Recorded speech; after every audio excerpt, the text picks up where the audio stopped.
بخاری صاحب، آج ایوان میں کافی تلخ کلامی ہوئی بٹوین وزیر دفاع خواجہ آصف صاحب اور محمود خان اچکزئی صاحب کے درمیان، اور جو موضوع تھا بڑا سینسٹیو ہے، اس کے اوپر اس قسم کی گفتگو کس طرح سے دیکھتے ہیں آپ اس کو؟ دیکھیے، پہلی بات تو یہ ہے کہ چونکہ ان کے جواب میں ان کے اوپر میں بعد میں آتا ہوں، جو خواجہ آصف نے فیکٹس اینڈ فگرز دیے ہیں، اس کے بعد وہ شخص جو یہ کہے کہ یہ 4 ضلعوں کی فوج ہے، اس کو یا تو ڈوب مرنا چاہیے شرم سے، اور یا اس میں اتنی سخت ہونی چاہیے کہ وہ کھڑا ہو کے کہے کہ جی میں معافی مانگتا ہوں، مجھ سے غلط بیانی ہو گئی تھی۔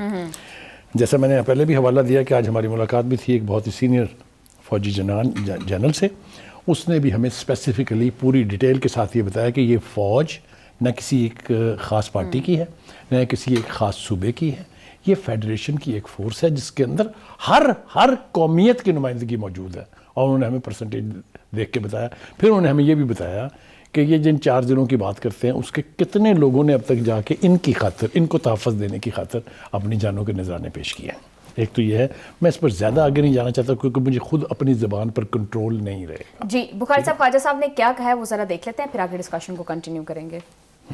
فوج کو جو ہے انہوں نے لمٹ کرنے کی کوشش کی ہے، ان کی قربانیوں کو بلٹل کرنے کی کوشش کی ہے۔ ان کے نظریات جو ہیں وہ کم از کم قوم کے جذبات کے اوپر کم از کم اٹیک نہ کریں۔ نظریات رکھیں، وہ ان کا حق ہے، جو مرضی نظریات رکھیں۔ جناب speaker, we are in middle of a very bloody war. Afghanistan ایک انڈیپینڈنٹ ملک ہے، ہمارا صوبہ نہیں ہے، نہ ہمارا کوئی انٹینٹ ہے اس کو صوبہ کہنے کی۔ ہم لیکن ڈیسنٹ ہمسایوں کی طرح تو جو ہے رہ سکتے ہیں، لیکن جب وہ دہشت گردی ہمارے اوپر امپوز کرتے ہیں، اور میں نے آپ کو 3200 شہداء کی لسٹ پرووائڈ کی ہے جو ڈفرنٹ صوبوں سے جن کا تعلق ہے۔ ہماری اب خون جو ہے، ہم یہ اس خون کا کس کو حساب دیں ہم، سوائے اس کے کہ ہم ریئیکٹ کریں، ریٹیلیٹ کریں۔ جی بخاری صاحب، دیکھیے، یہ تو میں نے اس کے اوپر تھوڑی سی گفتگو تو میں نے کر دی ہے، میں اس پہ بہت آگے جانا نہیں چاہتا۔ میرے خیال سے خواجہ آصف نے جو کچھ کہا، it's a very loud message, very clear, انہوں نے پوری صورتحال جو ہے اس کی وضاحت کر دی ہے۔ ایک آج ہم محمود خان اچکزئی صاحب کے اوپر کوئی دو رائے نہیں اس کے بارے میں کہ بہت سیزنڈ، بہت سینئر سیاستدان ہیں، لیکن وہ ایک سٹیج پھر آتی ہے آپ کے اوپر کہ آپ پھر بونگیاں مارنے لگ جاتے ہیں۔ جی دیکھیں، جب تو ان کے بھائی بلوچستان کے گورنر ہو تو حکومت کی پالیسیاں بھی ٹھیک ہیں، حکومت کے فیصلے بھی ٹھیک ہیں، حکومت کی دہشت گردی کے خلاف وار بھی ٹھیک ہے۔ جب وہ نہیں ہے تو پھر ان کو ساری خرابیاں نظر آنی شروع ہو جاتی ہیں، ایک بات۔ دوسری بات یہ ہے کہ ان کو میں یاد دلا رہا ہوں، صرف میں ان کو امبیرس کرنا نہیں چاہتا، وہ یہ ہے کہ جس بانی کی خاطر وہ اب مرے جا رہے ہیں نا، وہ بانی عوامی جلسوں میں چادریں لے کے بکل مار کے ان کی جو نقل اتارتے تھے، I wish I could show that on the TV۔ ان کے ساتھ ہونا کیا ہے یہ ان کو ابھی پتہ نہیں ہے۔ اب میں مثالیں دیتا ہوں آپ کو۔ مولانا فضل الرحمان، the most respected politician، اور ایک بہت بڑی مذہبی جماعت کے سربراہ، ان کے ساتھ کیا کی پی ٹی آئی نے؟ not once, twice۔ پڑھ نمازیں ان کے پیچھے کر وہ ساری فوٹیج جب تک موجود ہے، لیکن الٹیمیٹلی کیا ہوا کہ ڈرافٹ بھی ایک ہو گیا، جانا تھا صرف جیل میں، اور جا کے ان کو کہنا تھا کہ دیکھیں جناب ہمیں اتفاق رائے ہو گیا ہم کے اوپر، تو پیچھے سے ڈوری کھچ گئی۔ مولانا فضل الرحمان کو سمجھ نہیں آتی تھی میں جاؤں کہاں، جا کے انہوں نے ووٹ دے دیا پھر حکومت کو، یاد ہے؟ جی اچھا، اس سے پہلے جب ان کی حکومت تھی، اختر مینگل ان کے الہی تھے، ان کے کولیشن پارٹنر تھے، کیا ہوا ان کے ساتھ؟ جو وعدے کیے تھے خان صاحب نے کوئی ایک پورا کر کے نہیں دیا، نہ ان کی بات سن کے دی، وہ بھی چھوڑ کے بھاگ گئے۔ اس کے بعد ایک اور بڑا سیگمنٹ جو ان کی حکومت کا تھا وہ تھا ایم کیو ایم کے ساتھ کیا ہوئی وہ سب کو یاد ہے۔ میں مطلب نہیں وارن کرنا چاہتا ہوں اچکزئی صاحب کو، آپ بہت سینئر، بہت عزت دار، ایک بہت بڑے قبیلے کے سربراہ ہیں، یہ آپ جو کچھ کر رہے ہیں، یہ ایک ایک چیز آپ کو اپنی پلکوں سے چننی پڑے گی۔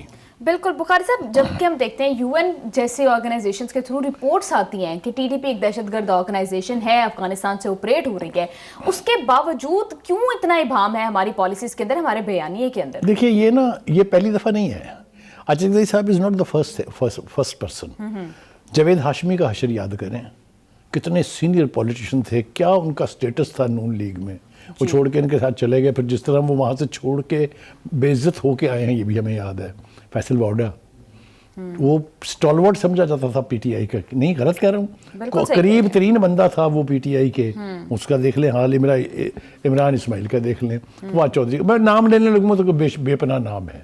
کہنے کا مطلب یہ ہے کہ اپنے فیوچر سے، اپنے انجام سے ضرور ڈرنا چاہیے، یہ میں فور وارن کر رہا ہوں، باقی ان کی مرضی ہے، وہ جو مرضی کریں، سیاستدان ہیں۔ دوسری بات یہ ہے کہ جس فوج کو آپ کہہ رہے ہیں 4 ضلعوں کی فوج ہے، یہ آپ اپنے مرشد، جو نئے مرشد آپ نے دریافت فرمائے ہیں، ان کے ایجنڈے کو آپ آگے لے کے جا رہے ہیں، کیونکہ انہوں نے قوم کو بتانے کی کوشش کی کہ یہ فوج غدار ہے، یہ فوج جو ہے اس میں میر جعفر ہے، اس میں میر صادق ہیں، یاد ہے آپ کو؟ جب تک وہ خود حکومت میں تھے تب تک ٹھیک تھے.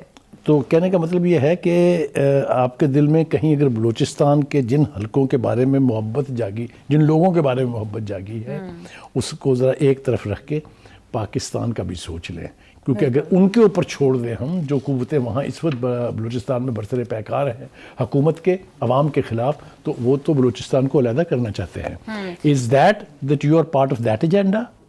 تو کہنے کا مطلب یہ ہے کہ ویسے تو بلوچستان کے عوام کا بڑا درد ہے ان کے دل میں، لیکن جب وہاں کی سڑکوں کے اوپر، شاہراہوں کے اوپر بسیں روک روک کے پنجابیوں کو اتار کے ان کے شناختی کارڈ دیکھ کے سڑک کے کنارے گولیوں سے بھون دیا جاتا تھا، تب یہ چپ لگ جاتی ہے، ان کو خاموش ہو جاتے ہیں ایسے کر کے نا، منہ ہی نہیں کھلتا ان کا. تو کہنے کا مطلب یہ ہے کہ خدا کے واسطے کچھ ایسا کریں جو پاکستان اور پاکستان کے عوام کے حق میں ہو. ایک بات تو یہ ہے. دوسری بات یہ ہے، جس طرح سے مریم نواز صاحبہ کہہ رہی ہیں کہ جب تک بھائی بھائی کہتے رہیں گے، جب تک ان کے دفتر کھلوانے کی باتیں کرتے رہیں گے، کیا اس اپروچ کے ساتھ یہ دہشت گردی کی جنگ لڑی جا سکتی ہے؟ نہیں، بالکل نہیں لڑی جا سکتی. افسوس کی بات یہ ہے کہ دنیا بھر میں پاکستان کے اس بیانیے کو پذیرائی مل رہی ہے کہ پاکستان میں دہشت گردی جو ہے وہ ہندوستان کروا رہا ہے اور ہب جو ہے اس کی وہ افغانستان. مگر کچھ لوگ جو ہیں، اسی نوعیت کے کچھ لوگ جو ہیں، وہ پاکستان حکومت سے ثبوت مانگتے ہیں کہ دسو جناب کس طرح بالکل افغانستان. بخاری صاحب، اس طرح کے بیانیوں سے نیشنل انٹیگریشن کو الٹیمیٹلی نقصان پہنچ رہا ہے. بالکل ٹھیک کہہ رہے ہیں.